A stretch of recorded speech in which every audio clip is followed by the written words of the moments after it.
Pois é, o tarifaço imposto pelos Estados Unidos a produtos brasileiros deixou de fora daquela lista principal o suco de laranja. Mas alguns subprodutos foram alcançados e, segundo o setor, o prejuízo pode ser bilionário. Vamos entender esse cenário, então, direitinho, na minha conversa de agora ao vivo, com o diretor executivo da Associação Nacional dos Exportadores de Sucos Cítricos, Ibiapaba Neto. Oi, Ibiapaba, seja bem-vindo aqui com a gente, primeiramente. Um bom dia, tudo bem com você? Bom dia, Felipe. Prazer estar com vocês. Satisfação nossa sempre, viu? Ibiapaba, então conta pra gente qual é a projeção que vocês estão tendo aí a partir de tudo isso que está acontecendo, para quem está em casa também entender o que são esses subprodutos, quais são os subprodutos que serão tarifados e, por consequência, terão então as exportações comprometidas para os Estados Unidos. Bem, primeiro, só para a gente lembrar aqui, né, relembrar um pouco, ele ficou fora da tarifa adicional de 40%, então ele continua com a tarifa básica de 10% mais os 415 dólares por tonelada, que já pagava já há décadas para o Tesouro Americano, e os subprodutos, que são outros produtos originados a partir do processamento da laranja, esses foram incluídos na tarifa de 50%. Que produtos são esses? A gente pode dividir em dois grandes grupos. Os óleos essenciais, que basicamente são usados para a fabricação de aromas e essências. Aromas, normalmente utilizados em ingredientes como da indústria alimentícia, e as fragrâncias utilizadas na indústria de cosméticos, de perfumes. Então, e aí nós temos também as células cítricas, que são os gominhos da laranja.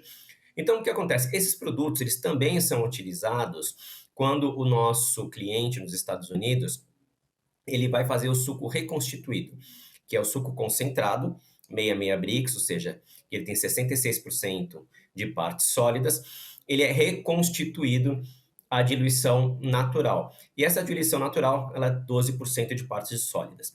Em alguns casos, é adicionado um pouco de óleo e é adicionado um pouco de célula cítrica. Ou melhor dizendo, é readicionado, porque todos esses produtos, eles fazem parte da laranja, e aí ela é, vamos dizer assim, desmontada, e depois ela é remontada.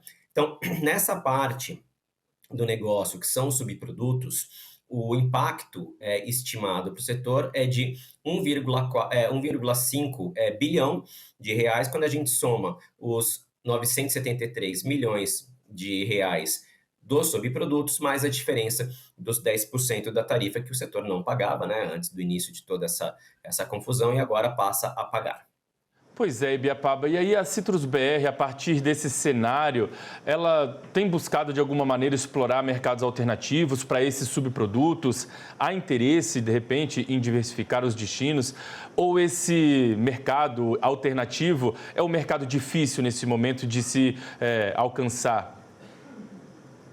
Bem, o interesse da diversificação, ele é dioturno, ele 100% do tempo, todos os setores, eles têm interesse de encontrar novos clientes. A questão é se há novos clientes disponíveis, esse é o problema. Como foi colocado, esses produtos, eles são destinados para indústrias que já utilizam esses produtos. Então, você não vai encontrar no resto do mundo estruturas semelhantes de consumo, de fabricação existentes nos Estados Unidos. Nós também exportamos esses produtos para a Europa, mas o que se corre? Se corre o risco de uma depreciação de preço por conta de um excesso de oferta. Então, esse é um ponto delicado, obviamente, e que o setor vai ter que atravessar ao longo dos próximos meses. A gente ainda tem, obviamente, a esperança que, uma vez que esses produtos eles são utilizados na fabricação do suco reconstituído nos Estados Unidos, suco 100%, pode ser que em algum momento haja também essa janela de oportunidades para que esses produtos também sejam incluídos nas listas de exceções. Fábio, nesse momento aí em que tudo ainda está sendo observado, estudado, né, para os dois lados, eu imagino que esse cenário pode elevar os custos para o consumidor americano também, norte-americano, né, e de alguma maneira até prejudicar as empresas lá nos Estados Unidos, e é claro que isso cria um efeito cascata aqui para a gente no Brasil. Vocês têm mantido um diálogo com as associações, com as indústrias americanas sobre esse impacto recíproco? Existem, na observação de vocês, sinais concretos de preocupação preocupação dos compradores dos Estados Unidos também? Eles têm se movimentado de alguma maneira por lá? Bem, a própria exclusão do suco de laranja da tarifa de 50% é uma prova dessa interlocução que o setor tem junto ao governo americano. No caso do suco de laranja, frisa-se, foi uma ação coordenada entre as nossas empresas, né, que possuem altos investimentos nos Estados Unidos, com fábricas, plantas, terminais portuários, fazendas, enfim, tem ali um grande lastro de investimentos nos Estados Unidos, junto com os nossos clientes, que são empresas americanas que precisam desses produtos.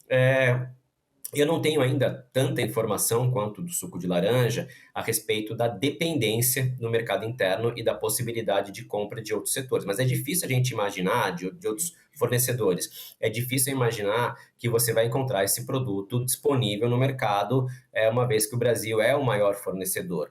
Então, assim, a tendência é que sim, que as empresas americanas elas tenham um problema para conseguir substituir esses produtos e, com isso, cria-se, obviamente, uma pressão interna também para que o governo americano flexibilize essas regras. Mas, mais uma vez, isso é uma decisão de Estado e muito própria, né, do presidente da República dos Estados Unidos, o presidente Trump. Ibiapaba, o governo está aí prestes a anunciar, né, um pacote de medidas para auxiliar alguns setores, né, exportadores de produtos para os Estados Unidos. Na sua avaliação, o setor de suco de laranja, de sucos cítricos, enfim, precisa também entrar nessa lista de apoio? O setor precisa aí de ações emergenciais a curto, médio prazo também? Os impactos serão grandes para o setor, a ponto de precisar desse apoio também do governo federal? Eu acho que o governo federal ele tem uma boa oportunidade de conseguir acelerar algumas coisas.